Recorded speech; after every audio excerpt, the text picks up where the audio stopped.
Hello! It's been a while now, but I've promised I'd do remake video of the Elementalist class, so here it is. The reason I'm doing the remake on this is because the original video I made was for a melee Elementalist.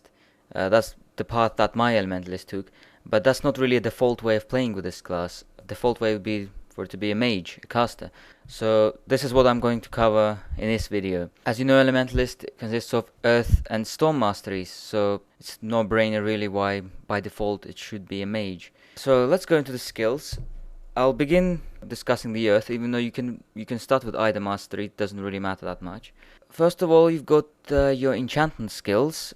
In the Earth you have Earth enchantment here, and also you have in the Storm, you have Storm Nimbus. So you could go for both, and that's what I've done here. But also keep in mind that if you're only using a fire stuff, for example, then it's not going to be benefiting much from Storm Nimbus, and vice versa. If you're using, for example, as like a lightning stuff, it's not going to benefit much from Earth enchantment.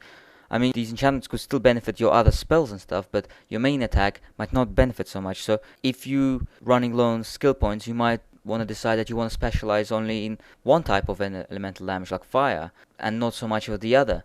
So this is something worth you keeping in mind. But yeah, here's the Earth enchantment as I went for the main skill. You don't need the other skills so much. Brimstone usually deals in the physical damage. You don't need it as a pure mage. The base skill that deals in the fire damage, so that's useful. Then you got a couple of 1-point wonders. You got Heat Shield, which is good for the 15% physical damage resistance with 1 point that you get. And also Stone Foam, which is good panic button, like in case you're dying, you quickly just cover yourself up with that and enemies can't hurt you. And Volatility is good 1 point as well, although you could put more into that if you have spare skill points, but 1 is pretty good already. And then obviously you'll be utilizing a lot of offensive spells of this class, and so you could go as many offensive spells as you want depending on how many skill points you have available. But Eruption would be a good one to get, certainly, because with only 12 skill points you can be casting and it deals quite a fair bit of damage, which is good. You could go for Volcanic Orb as well if you want to, like I said, depending on the number of skill points you have available. I would also highly advise you to go for Core Dweller, because as a pure mage you'll be quite vulnerable, so you'd need the meat shield, someone to take the enemies off you, and Core Dweller will be perfect here. You'd want to max him and also his synergies in the fire and metamorphosis. With Wildfire, only 1 point really is enough. Putting any more points, he's not going to get that much stronger. But so yeah, this kind of setup would make Core Dweller really good. And also, if you want to make him even tougher, like to resist even more damage, you can actually cast Heat Shield that I mentioned just now. You can cast that on him, and that makes him even more durable. And let's go to the Storm. As I mentioned already, you've got Storm Nimbus, that's another enchantment. And Storm Nimbus, it mostly will deal in lightning damage, so that's beneficial for any kind of lightning spells, and also the staff, which will be utilizing lightning damage. Although I would advise you to get Heart of Frost as well, because it slows down the enemies. Back to the theme of the offensive skills, Lightning Bolt is a really decent offensive skill, especially with Chain Lightning, which causes it to spread to nearby enemies, so that's a great skill.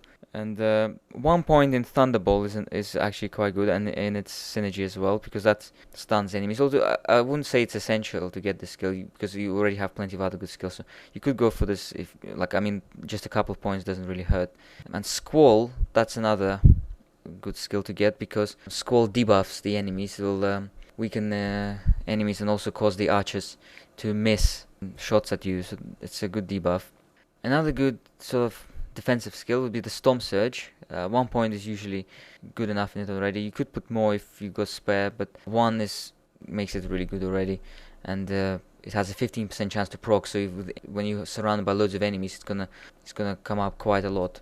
And also I'd recommend to get a Wisp as well, because with the Wisp, with his synergy, he will give you some elemental resistance, like to cold and lightning mostly, and also elemental damage output, which will be dealing. He'll increase that, so he's good sort of as a supporting role, supporting pet. Yeah, with this setup you'll have 2 pets actually: Core Dweller, who takes the enemies off you, and Wisp, who powers you up. Yeah, that's pretty much it. I mean, you could go for Ice Shards, but although if you are going for Ice Shards, you'll have to sacrifice points elsewhere, because Ice Shards will take up quite a lot of skill points. I mean, really, if you already got other spells and you'll be mostly a staff caster, there's not much necessity to get Ice Shards. And yeah, that's pretty much what I do for a caster Elementalist. And I'll mention the stats really quickly.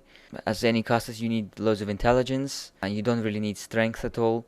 and dexterity maybe only just get a few points and it would be alright. Like if there's any armors that you want to wear that have dexterity requirements, you might want to put points in dexterity then. Or if you just simply want to make your defensive ability a bit higher, because defensive ability will apply here if enemies will hit you. And yeah, finally, if you are running out of energy really fast, then you might want to pop a few points in the energy as well. That could help. Or you could attach some gear, which causes your energy regeneration to be much faster. So that could work as well. And yeah, that's cast Elementalist. If you decide to go for a melee Elementalist, like I did, then yeah, check the melee Elementalist video, which I did ages ago. But otherwise, this is the default way to go for Elementalist. And yeah, that's about it. Thanks for watching, and bye bye.